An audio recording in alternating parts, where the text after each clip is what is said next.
Hello students, I hope you all are fine and utilizing your time. Dear students, in my previous recording about essays and their methodology, I have taught you about three types of essays and their methodology, namely the narrative essays, descriptive essays and argumentative essays.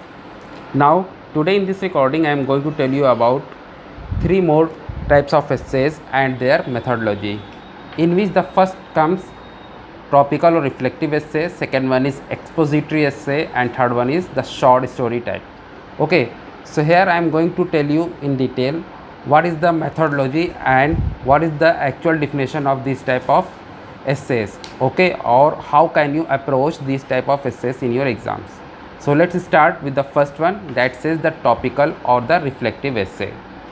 So the topical or reflective type of essays are the type of essays where we express our thoughts on some topic, okay, which are of an abstract nature. Remember, in this type of essays we express our thoughts on an abstract on a subject that is abstract in nature. Okay, for example, here the topic will be based on social, political or domestic issues like education, poverty, democracy, etc.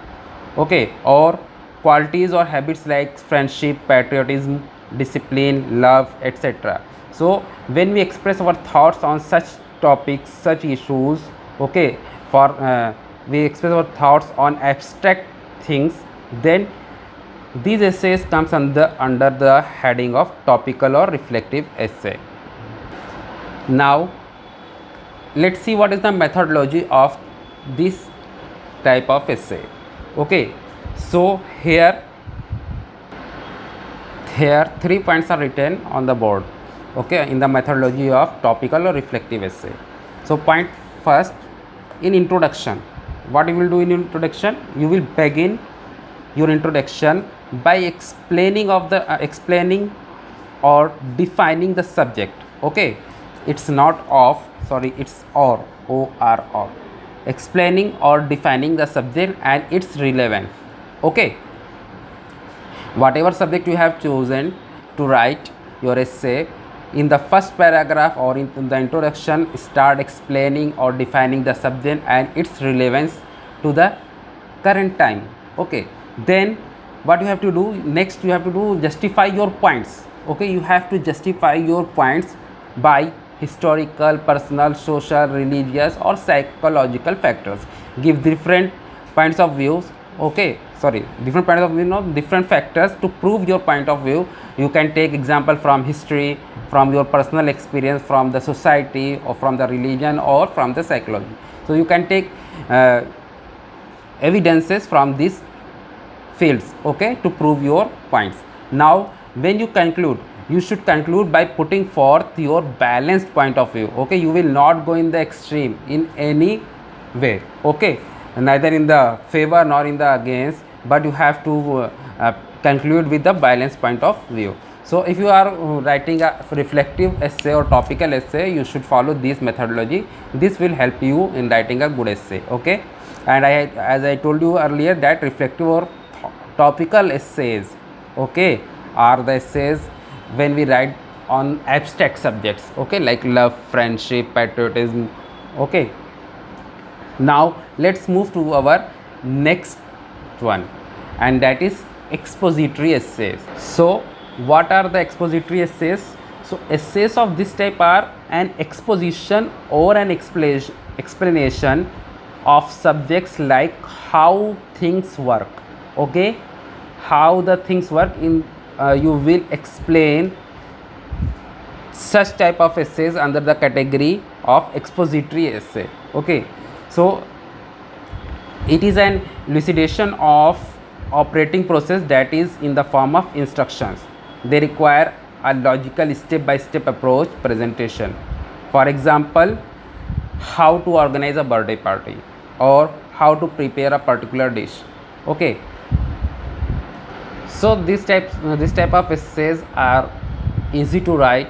Okay, here you just give the exposition or the explanation of stepwise what you have done, or how the things happened. Okay, that like I have given here the example, how to organize a birthday party comes under expository essay. So here you will start with the in a chronological order. Okay, you will define or explain each of your step in a logical way. Okay, and give the details that is required here. Now coming or the moving to the next type of essay, that is the short story. Okay, if we talk about the short story, so this one is the what we can say the toughest type of essays here. Okay, and you know there are three things required to write a good short story. First of all, what should you have? You should have a good command, good command good command on knowledge on language. Sorry, you must have a good command on language. Okay, because here you have to use dialogues. Okay, you have to give their explanation. Okay, their feelings, you have to express all the things. So for this you need a good command on language. Okay, second thing, you must have an ability of what? Ability to view a unique plot.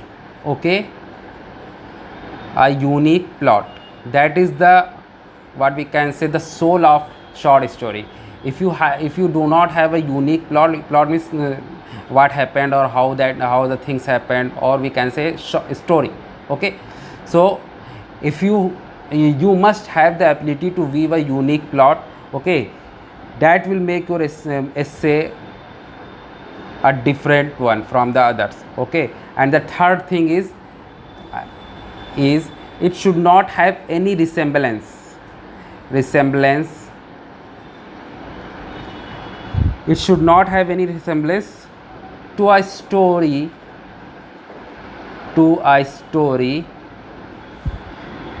encountered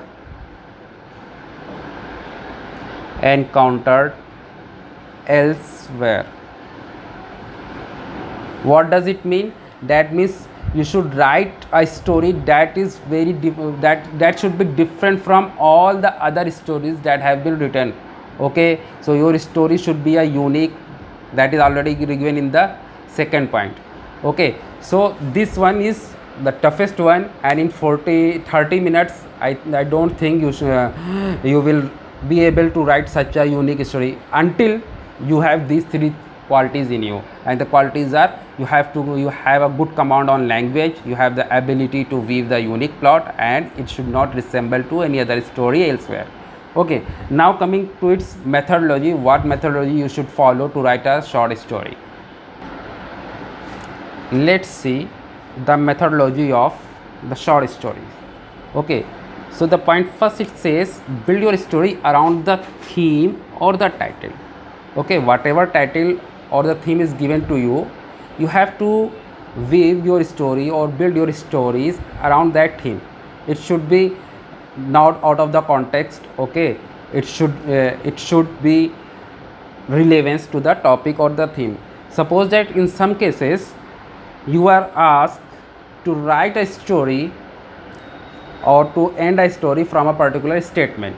So in this case, what you have to how you should write? You should write your essay, okay, that in this way that the sentence fits naturally and does not appear to be artificially imposed. Okay, whenever you are given such situation, try to write this try to write the story and include that sentence naturally.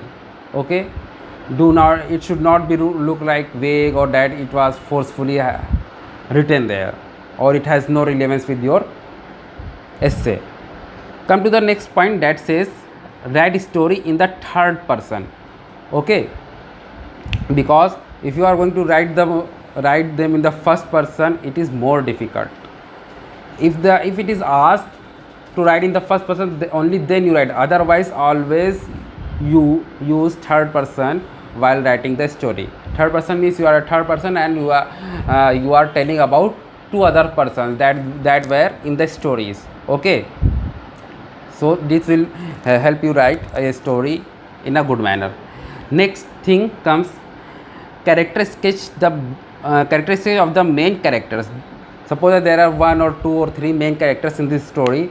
So before going to their conversation or their dialogues, you must give a brief character sketch of the characters there. Okay, next thing, create the atmosphere, okay, that relates to the story. For example, if you are writing a mystery story, okay, mysterious story, then you should include the words like creaking doors, rattling windows, or piercing cry to heighten the tension. Okay, so graphically you should create an atmosphere that suits to your story. Next thing is a gradual build up to the ending, to the climax. Okay, gradual means slowly. Okay, you will go to the climax in a slowly. You should not directly jump to the climax. That happened. Okay, then you come to the end. Okay, go to the climax in a gradual manner. And the last point that you should remember, a surprise ending. Okay, a surprise ending is very important for your stories, and it will stimulate the reader's mind. Okay, they will think, they will use their brain, they will have a storm in their brain. So you should try to end your story in a surprise way. Okay, so if you are following this methodology while writing short story, your story or your essay may be a good one. Okay, hope you got it, and if you have any problems, you may ask me directly. Thank you, have a nice day.